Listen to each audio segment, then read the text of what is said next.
Orion, we're back again. This is the afternoon of the 3rd of February 2009. I think this is going to be our last session, Orion. Okay. It's we're working against the schedule again. It's not because we think you don't have much more to say, because we know you've got a lot more to talk about. I think you've pretty well got everything. Well, let's talk taxes and inheritance law. Right. And the impact that has on farming. The inheritance tax, or the death tax, as some people like to call it, is something that has been a challenge for farmers. Not a whole lot of them are affected by the death tax, other than they do have to pay a lawyer to make sure that they're not going to be affected adversely by the inheritance tax. I have editorialized in favor of eliminating the inheritance tax. It hasn't been done, and come the year 2010, it could revert to the full amount that was there 10 years ago when they started the phase down of it.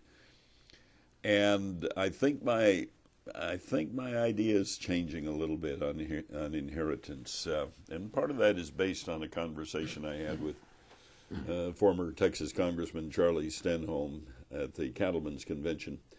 Charlie said he was asked about the inheritance tax, and he said he is against eliminating the inheritance death tax.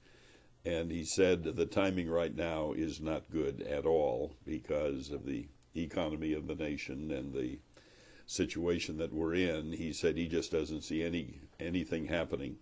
He sees the death tax reverting to the full amount, the higher tax situation, when this current... What is the full amount? I don't even remember. It's 10 years ago since we had to deal with it.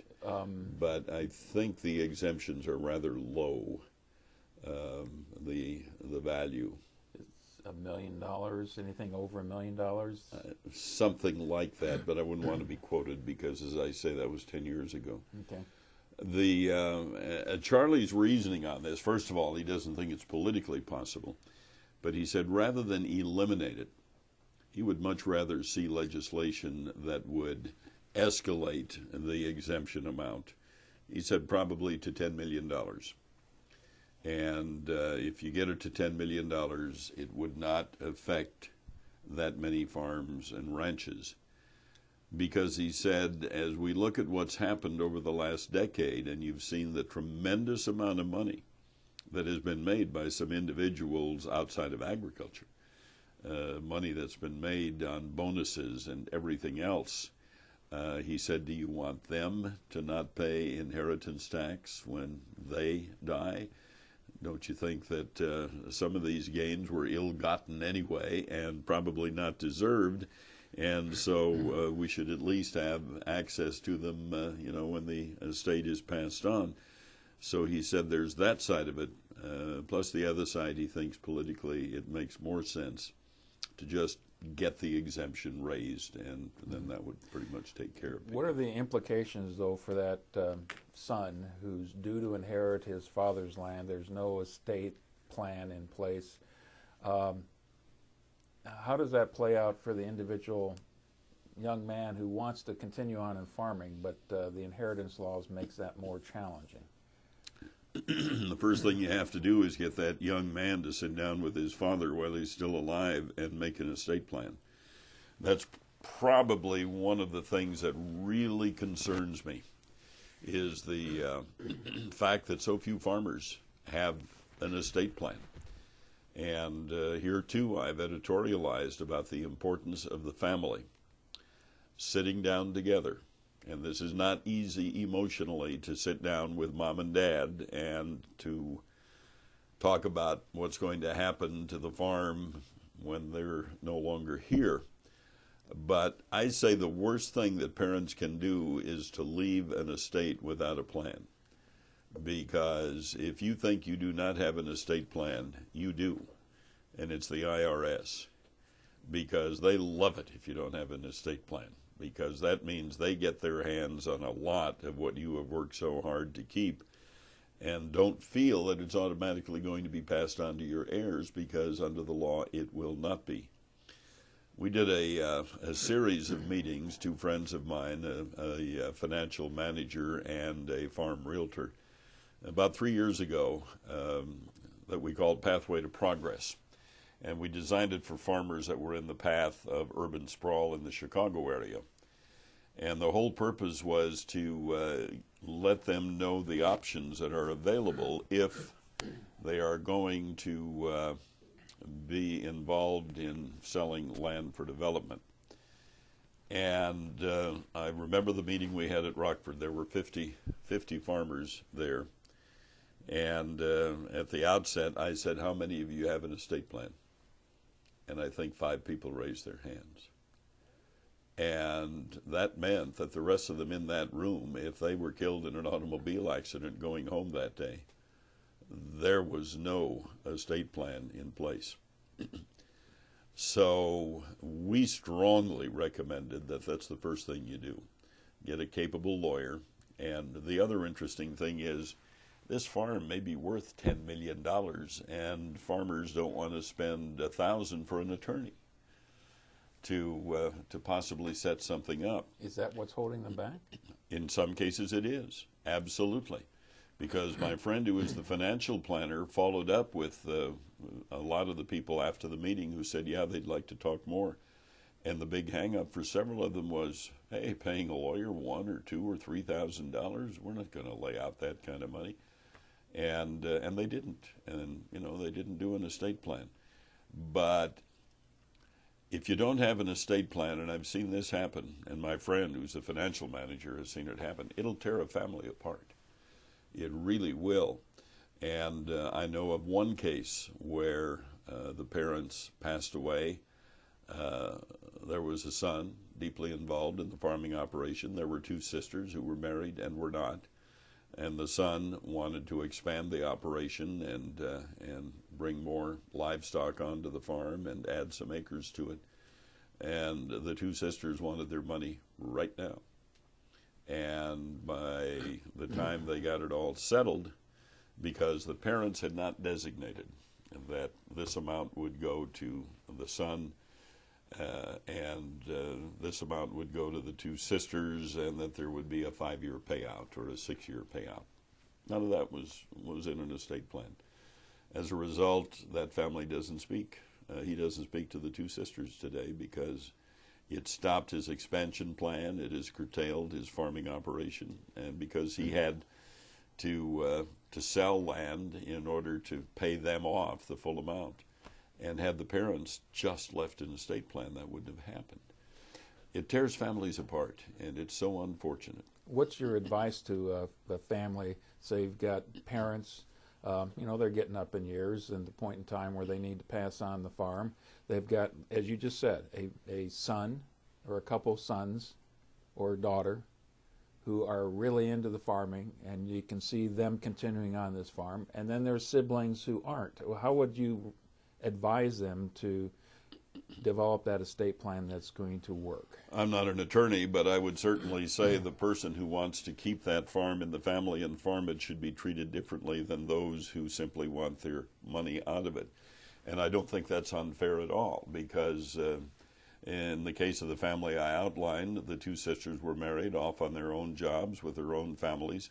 But the son was there on the farm with his wife doing the work and keeping a watch over his mom and dad, and was really enhancing the value of the property. And I think he should be treated differently than the 2 sisters.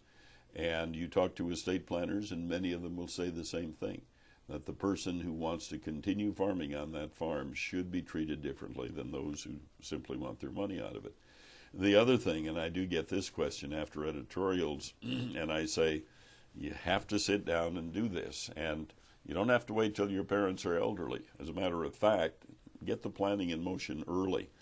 And an estate attorney can do a lot to avoid a lot of tax problems and everything that happens. But the entire family has to be included, because then some will say, well, just my children, not their spouses. And I say, no, their spouses better be involved, because they're going to have a major input into this whole discussion. And if they're not involved, they're going to resent it. They're left out, yet they're part of the family. And it can create even more problems, after you're gone and the estate is divided. And so you have to have the daughter or the son-in-law, and you have to have the whole family. And be very frank, I remember my friend, the financial manager, saying that it took him 1.5 years to get a family to come in. There were 6 children and the parents and a big farming operation. And so they sat down, and the first thing that my friend does is he turns to the parents and says, "What would you like to see happen to this farm after you're gone? What do you envision? What do you want it to be?" And then when they talked, turned to the kids and said, "And what do you want it to be?" And that was the first time the kids had heard the parents say what they wanted the farm to be, and it was the first time the parents had heard from the kids on what they would like to see.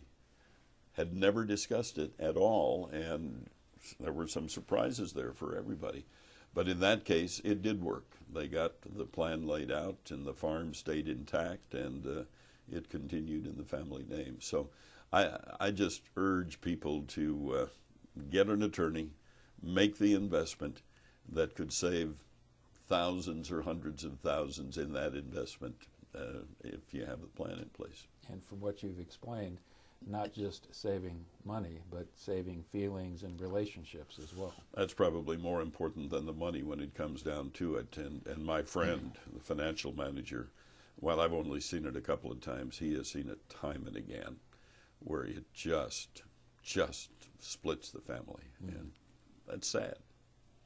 Well, let's again change gears, and we've talked about a lot of the things that have been evolving in farming in the last 50 years, 60 or 70 years from when you first started as a young lad on the farm in Wisconsin. Oh, yeah. There's a couple areas that we haven't talked very much about, and I'd like to get your opinion about the impact of genetics, and especially in livestock, with the hogs that you were butchering back on the farm and rendering for lard are quite a bit different, are they not, from the hogs that we have out there today? And that's just one breed, one example. Yeah, it is, but you see it across the board in livestock. You see it in beef cattle.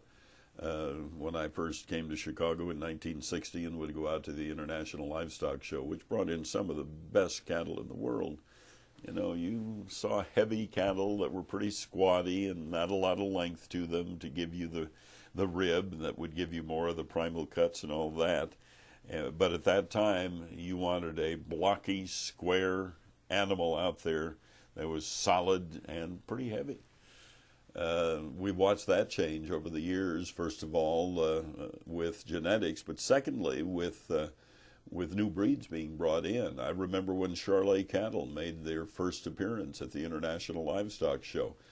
Matter of fact, Charlie Potter, who was the president of the Union Stockyards at the time, was responsible for bringing the Charolais breed into the U.S., and it was a drawn-out process. They had to spend 30 days in quarantine at a facility that was not anywhere near animals in this country. And it took approval from the French government and from the U.S. government and all that. And they finally brought the Charolais cattle in, and of course the reaction of Hereford and Angus people were, hey, they'll never work, they're too big, too rangy and all that.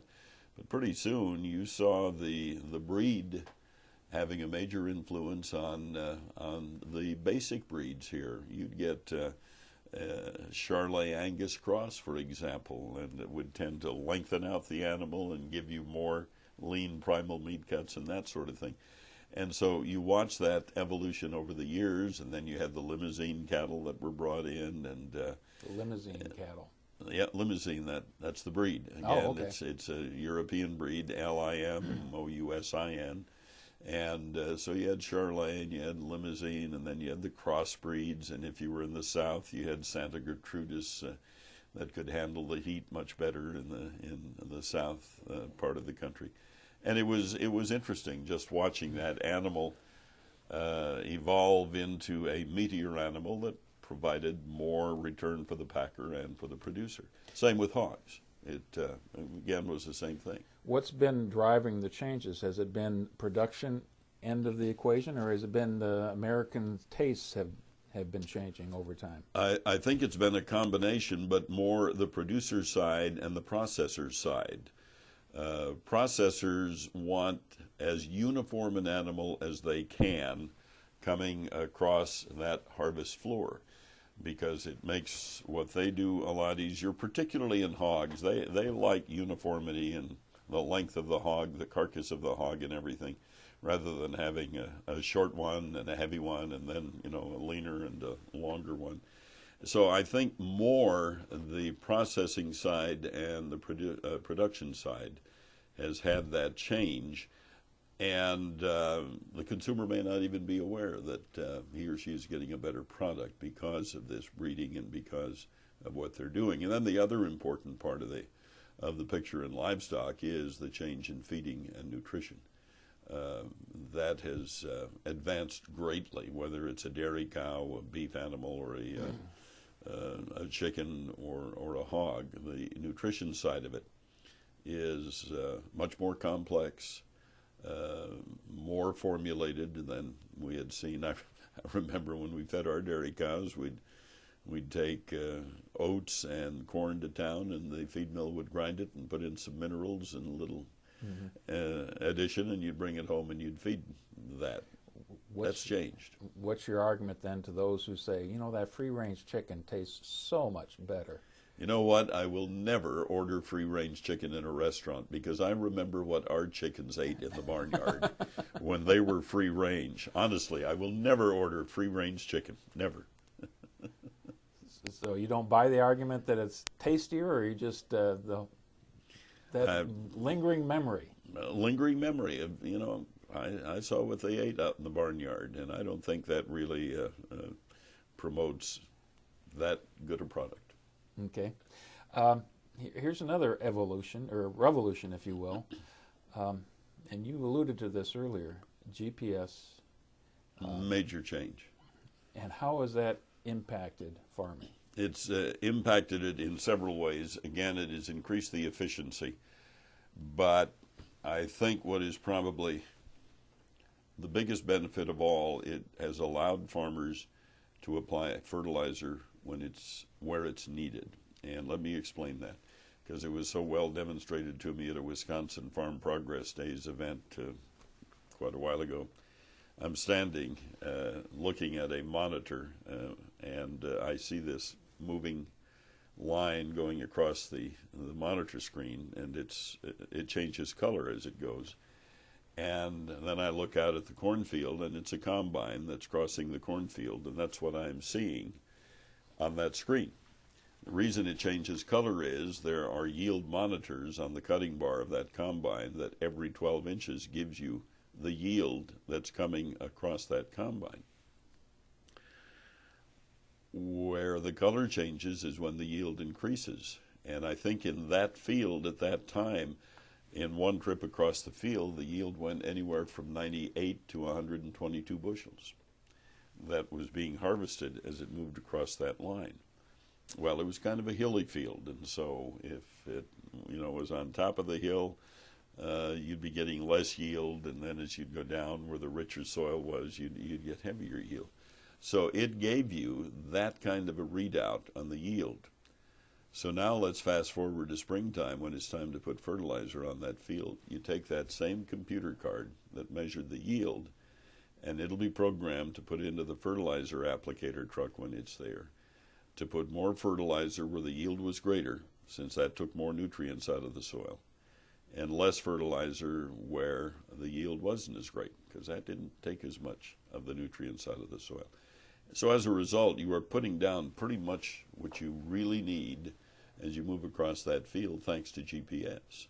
Does that mean you've got a lot less of that fertilizer that's ending up in the water system? Yes, yeah, because you're using what is needed. Secondly, you're not doing any doubling. If you're doing the driving and you're tilling a field or putting fertilizer on, yeah, you've got the marker out here, but you may be a foot or 2 feet over the marker. So you're applying double amount there. You've already put down an amount. Now you're going back over and doing it again. You're using more fuel because you're not covering as much of the field with each pass.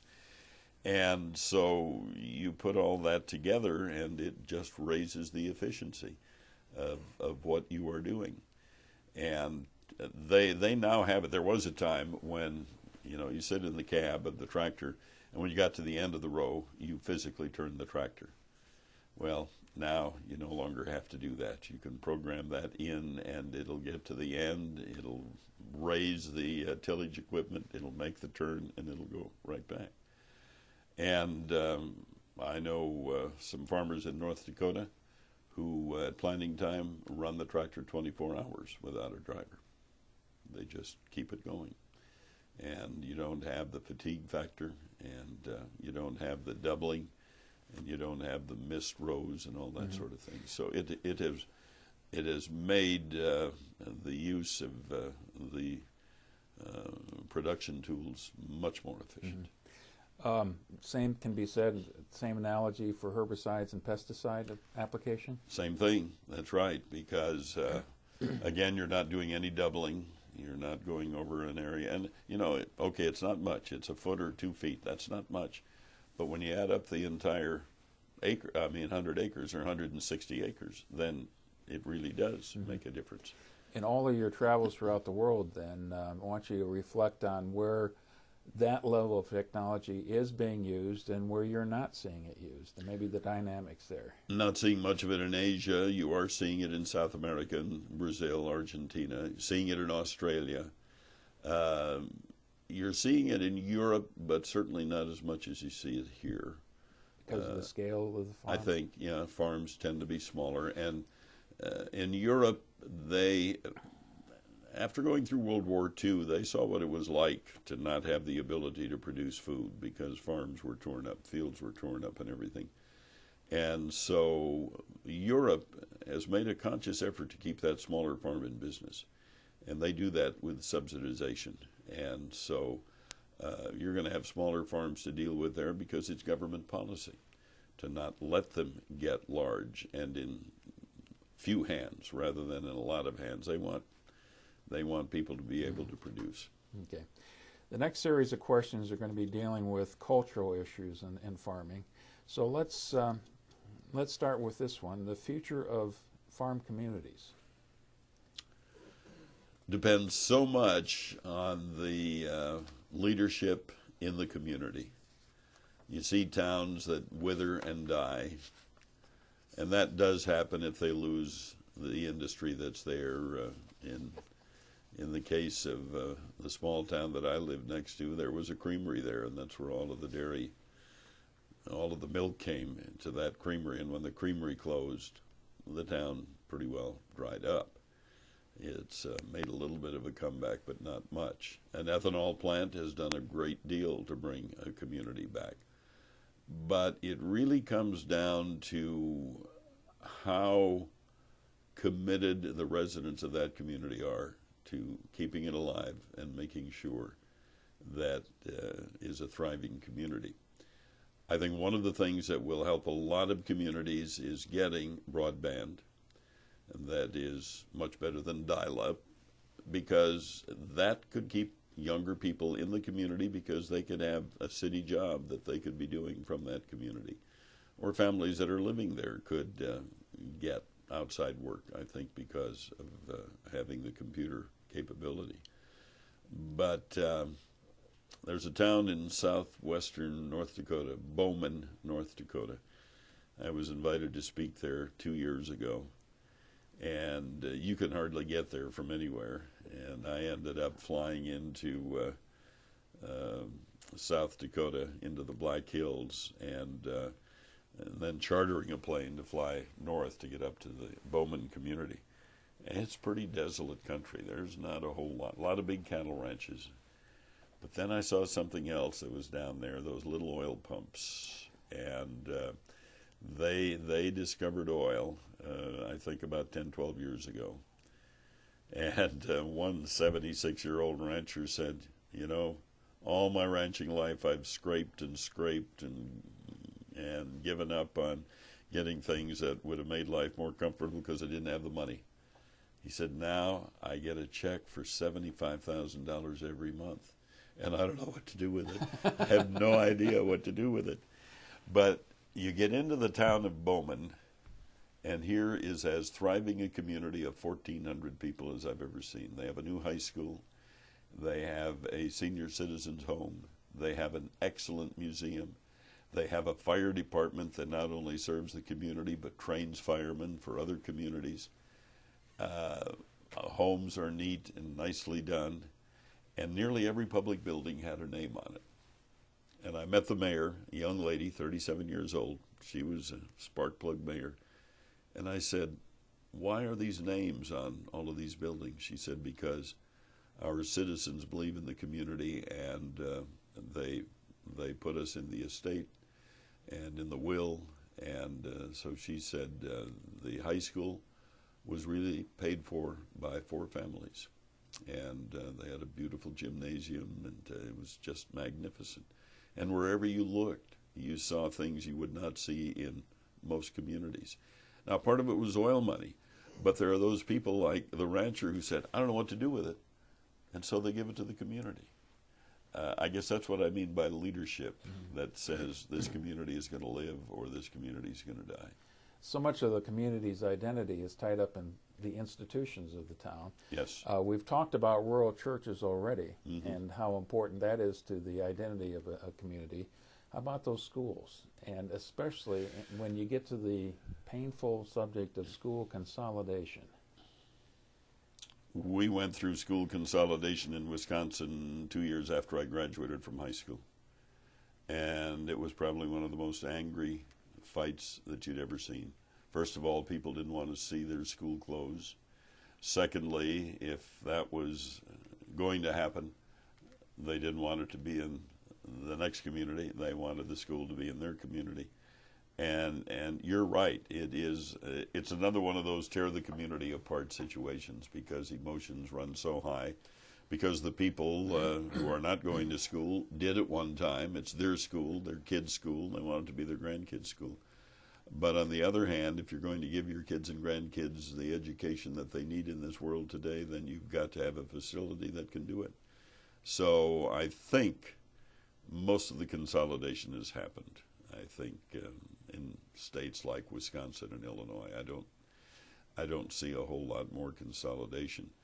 But the tax burden on that property tax, on that property owner, particularly the farmer, continues to go up. And it gets tougher and tougher to maintain a lot of these schools and get the equipment and the curriculum and the teachers you need. So rural education is a challenge. It really is.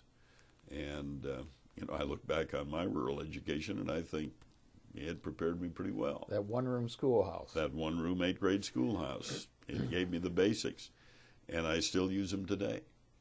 And, I can do a lot of multiplication and addition and subtraction without a calculator or a computer. But I suspect if you were in, you've already alluded to this several times, but you're counseling somebody now about what they need to do if they're graduating from high school and think about going into farming. What would you tell them? First of all, I'd tell them to go to college and get a degree in anything from, I'd probably recommend a minor at least in business management. And then if they wanted animal science or agronomy or something like that, that would give them farm background, fine. But I think business management. Agricultural economics, that was one of them that I've heard the academicians talk about. Right, and that's basically where you get the business management courses is in ag economics. And so I'd suggest that they do that. Secondly, I would suggest that they get into some communications course, because I'm prejudiced, but you can be the greatest scientist in the world, and if you can't explain it to me, then not much happens with whatever you're doing. And so I would recommend that they become good communicators, because with so few in farming, we need good, strong communicators. And then I would suggest that if there's a family farm to come back to, I'd suggest they go away for 4 or 5 years and work in town, maybe go into banking or whatever else, and then come back to the farm. Why? because they have then gotten a background away from the farm, so they understand the other side of the consumer product, and it just broadens their experience. I'm chairman of the board of the Illinois Agricultural Leadership Foundation, and our purpose there is to develop articulate leaders in agriculture, and we go out and get private funding, and we provide a 2-year course for 30 applicants who are selected probably from a field of 70 or 80 who apply, and we interview and go back and forth on the 30 that we select, and then there are 13 3-day seminars in the 2 years.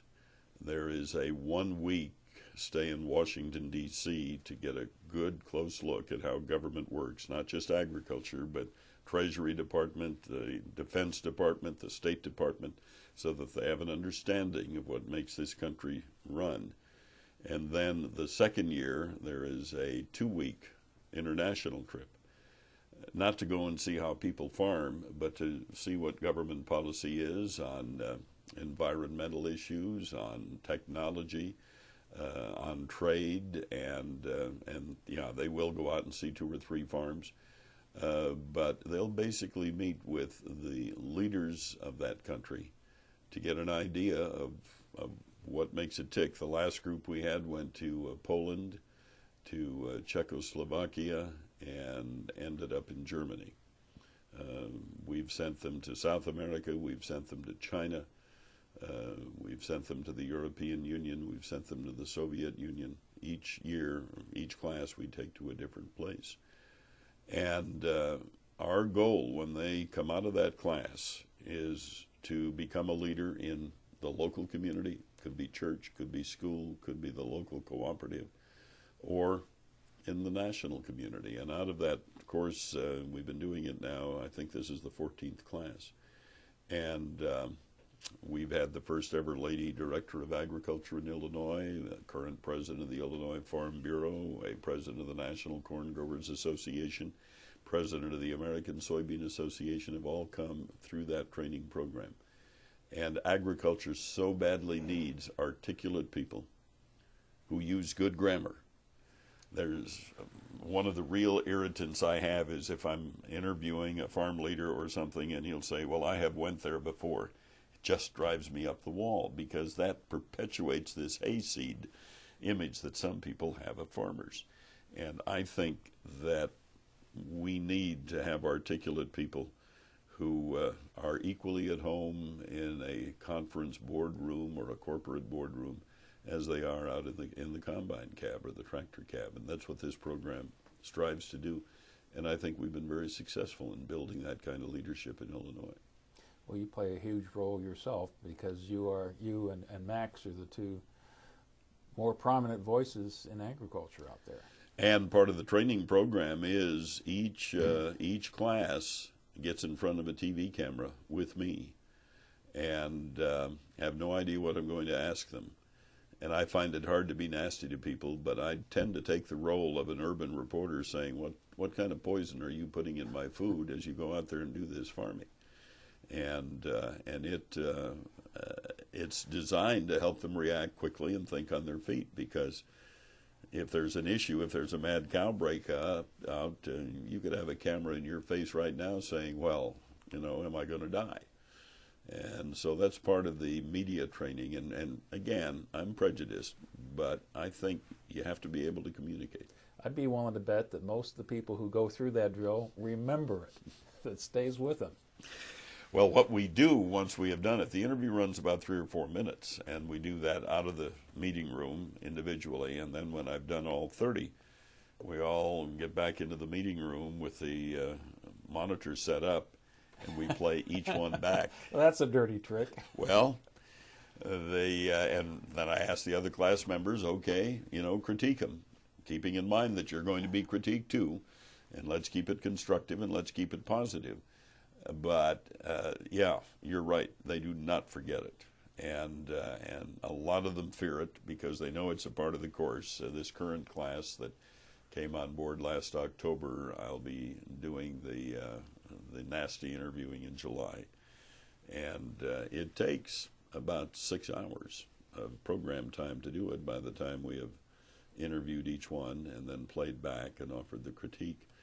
But 2 or 3 years down the road, a lot of people will come back to me and say, thanks to some idea of what can happen, I've been able to handle this sort of thing. It's an invaluable lesson, I'm sure. Next question is, I think, another one that's close to your heart, and maybe heart is the right word here to use, rural health care issues. Oh, I shouldn't keep talking about myself. I served on the board of a major hospital in Park Ridge, Illinois for 6 years. I learned enough about medicine and delivery of health care to become dangerous. And I am truly concerned about the delivery of health care in rural communities. When I grew up, we had a family doctor in the town that was 8 miles away, and he wasn't a surgeon, but he was a family doctor, and he'd make the house calls if you needed him in that. We don't have that much in rural America anymore. As a matter of fact, we don't have hospitals very close because the cost of a hospital just continues to escalate. And I've seen what's happened to hospital costs since the late 70s when I was on the board of trustees at Lutheran General Hospital, and it has just escalated dramatically. And as a result, if the Medicare payments aren't on time or if the state payments aren't on time, pretty soon this rural hospital is gone. And then where do you go? Well, one of the improvements that I find very encouraging is telemedicine. Carl Clinic in Illinois, I know if a patient is really ill at a town 40 miles away, if there's a small clinic there, they can go in and they can do the diagnosis by teleconference. And that's good. But we've got to find a way to, well, it's across the entire system, not just rural. But urban people have more access to health facilities than the rural people do. And I guess this was really brought home to me 4 years ago when I came within 30 minutes of leaving the planet because of flesh-eating bacteria in my throat. And after the 4 hours surgery, the doctor came out and told my wife, had we started 30 minutes later, he couldn't have stopped it. He'd be gone. Well, among the get well cards that I got a letter from a lady in Kansas saying, I'm delighted that you survived and you're doing well. And she says, I'm glad you're not living here, because she said our closest hospital is an hour and 45 minutes away. So if you lived here, I guess you wouldn't be here. And it really, really drove it home to me how vulnerable people are in rural communities. And I don't have the answer. I don't know how to fix it because it's expensive. Building and maintaining a hospital is expensive. So I don't know what the answer is, but I spoke last summer to the directors and managers of rural hospitals in Illinois. And afterward, I heard some very encouraging stories, and I heard some very scary stories of what's happening to hospitals who are not getting their payments on time, and the inability to attract competent staff. Nurse shortage is bad in the urban community. It's worse in the rural community. Doctors, hey, they want to come to the big city where the money is and the specialty is. They don't want to make house calls in the country. I suspect you've seen the same thing I have, driving in rural areas, and you get to the edge of a town, and there's a big sign up advertising that there's a position for a doctor available if you just come to town. Yep, just come to town. We'll do a lot.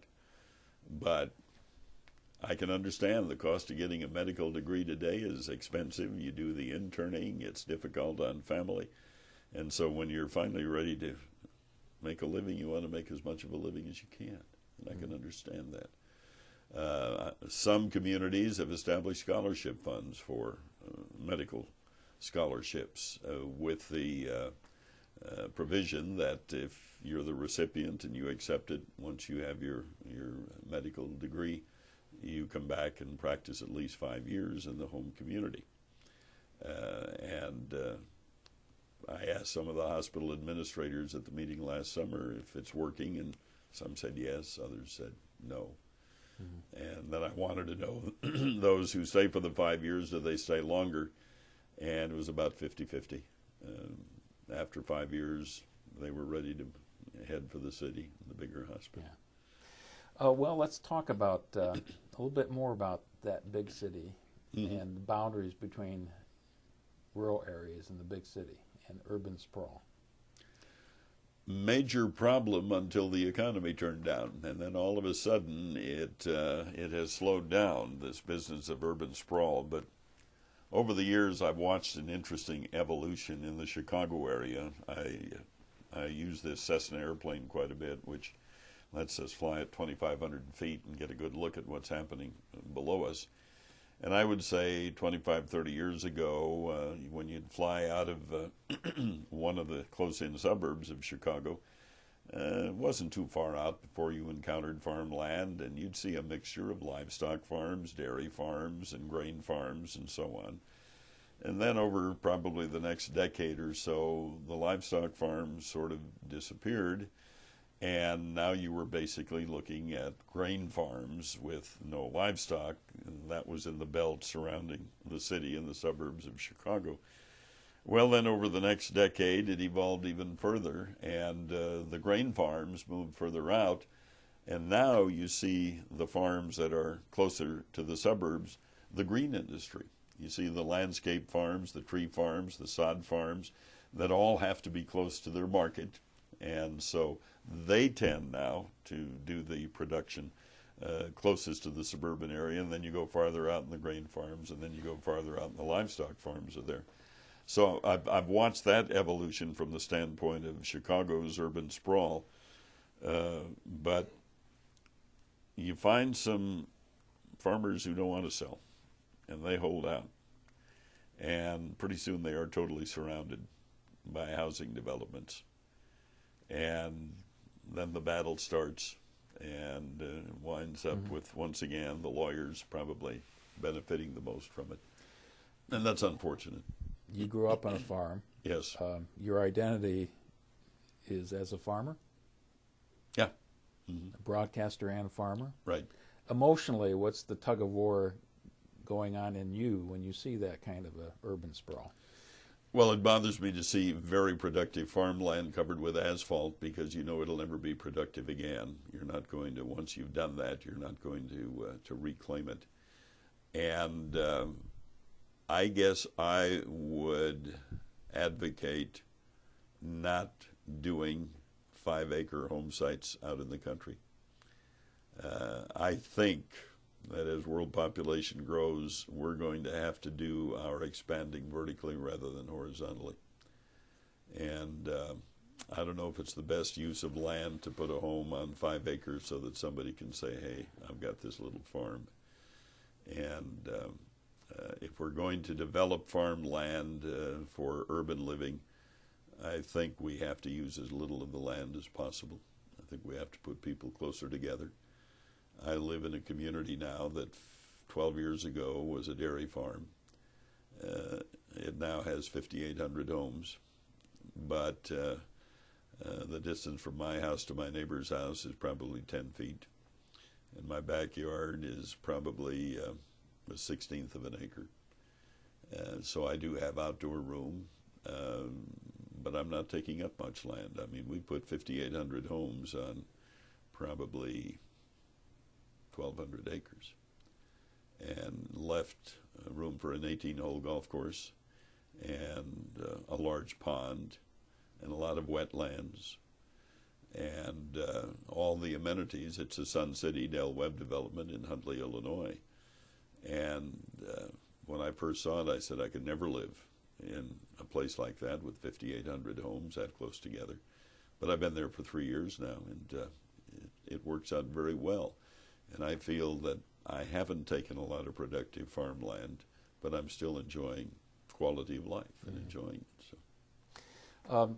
Final question on the cultural side of things deals with those farmers who find that they are compelled to find employment off the land And then maybe a parallel question in terms of how the gender roles on those farms are changing as over time.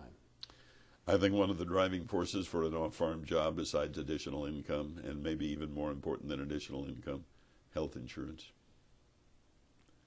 Because if you're a farmer, you buy your own health insurance. There is no plan out there for you. And in my case, I have health insurance here at WGN. And with the cost of going back to medical care today, I think a lot of farm couples look at the off-farm job as equally important in providing health insurance as well as additional income. Plus the fact that, again, the culture of the farm has changed. My mother went to the barn, helped milk cows. In the summers, she would drive the tractor when we were making hay and doing that sort of thing. And that was part of what she considered her responsibility, to be involved in the production side of what we were doing.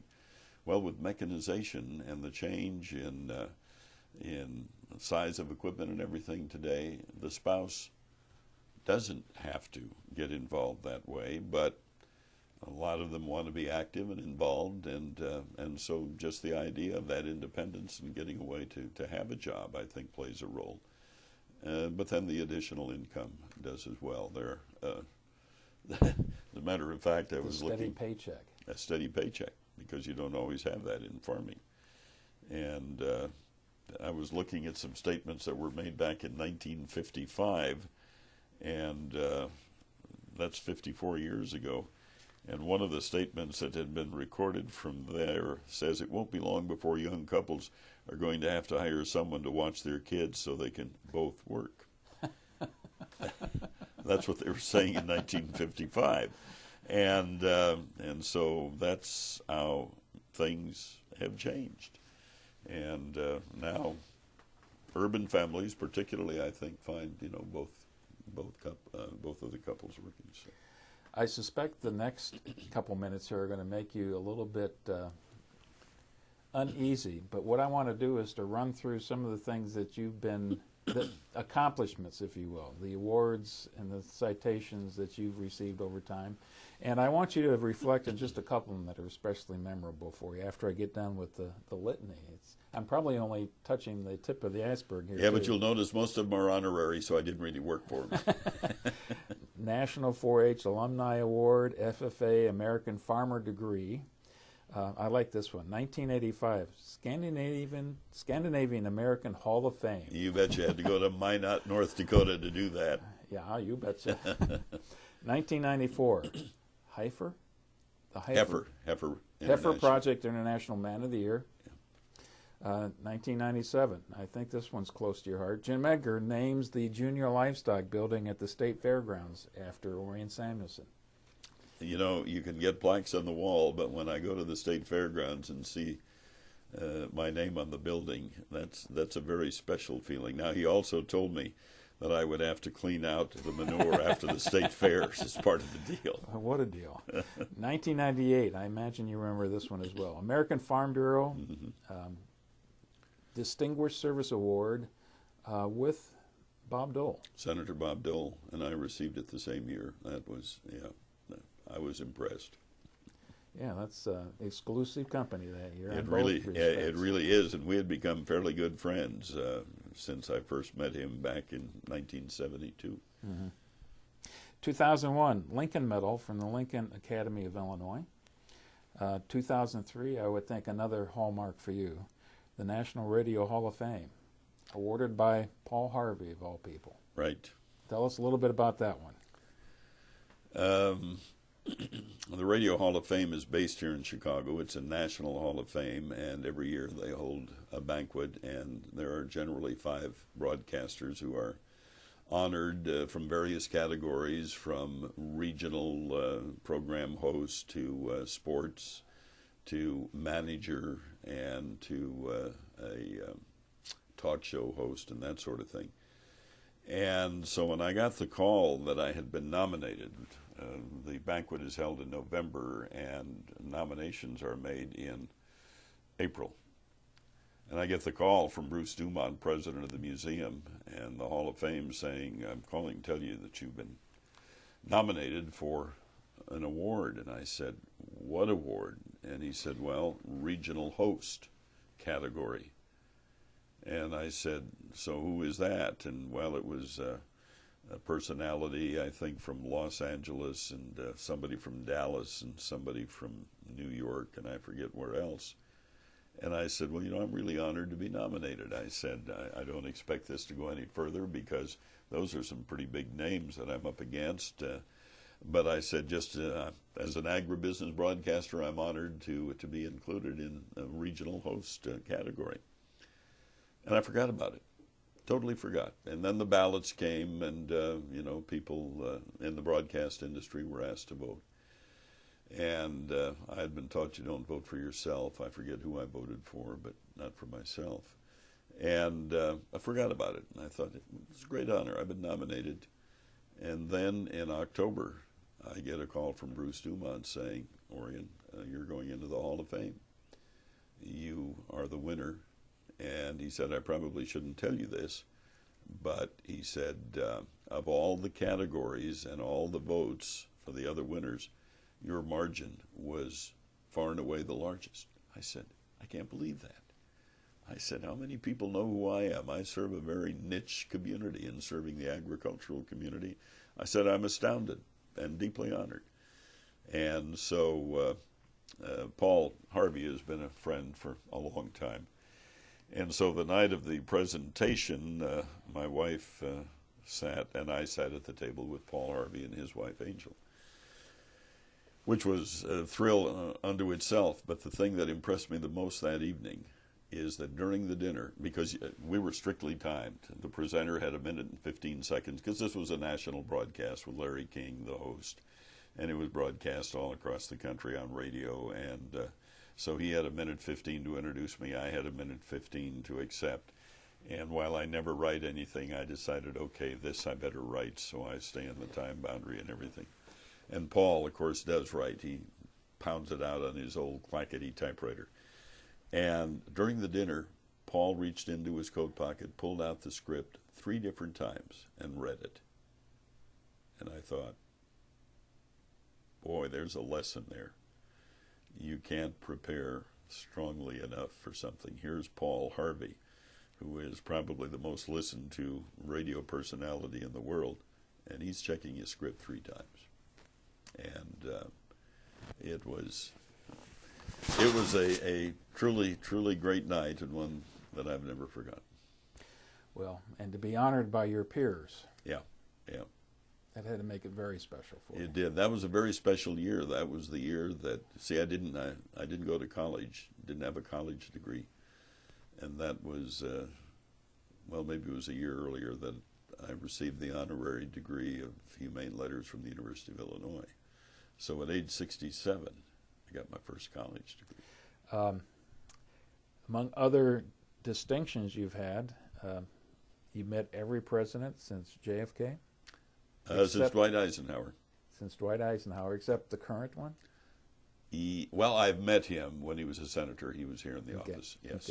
Okay. And how about the Secretaries of Agriculture?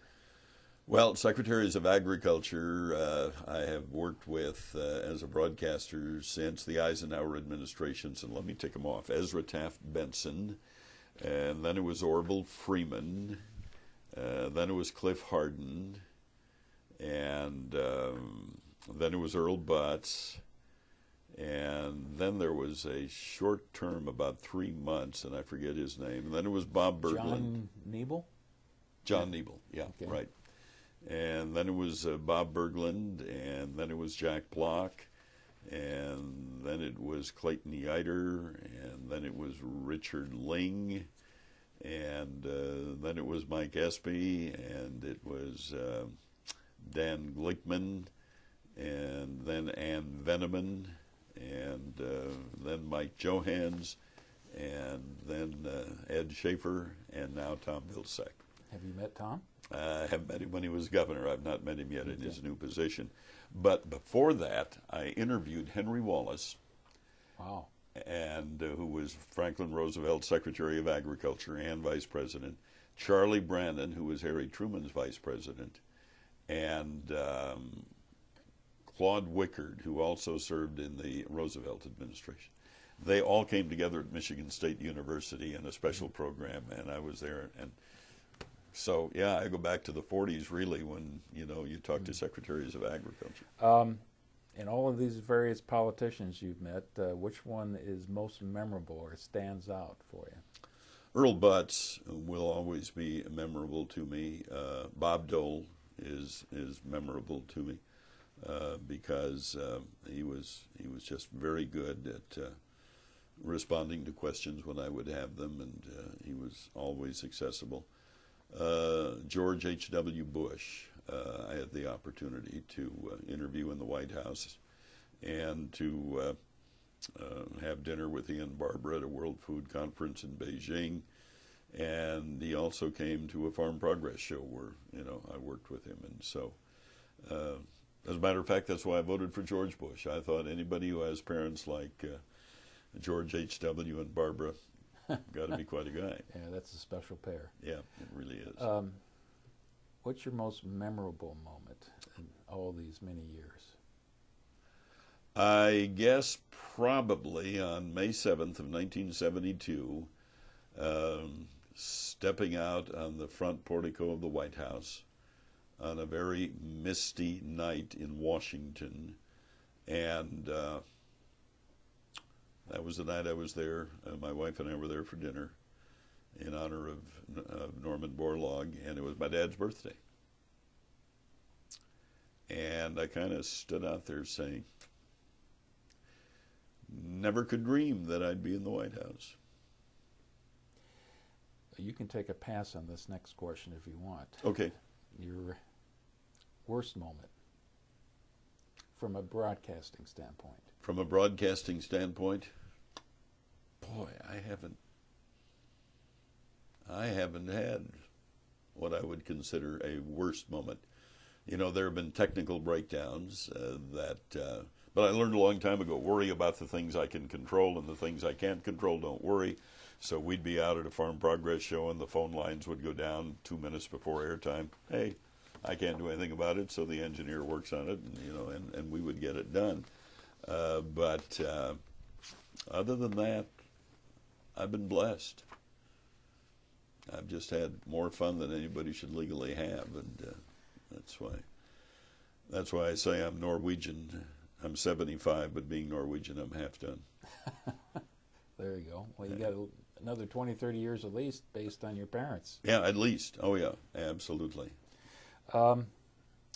You've already kind of touched on this one already, but I'll ask you again at the conclusion of the interview. What do you think is the most significant change you've seen happen in agriculture since you were a young man? Globalization.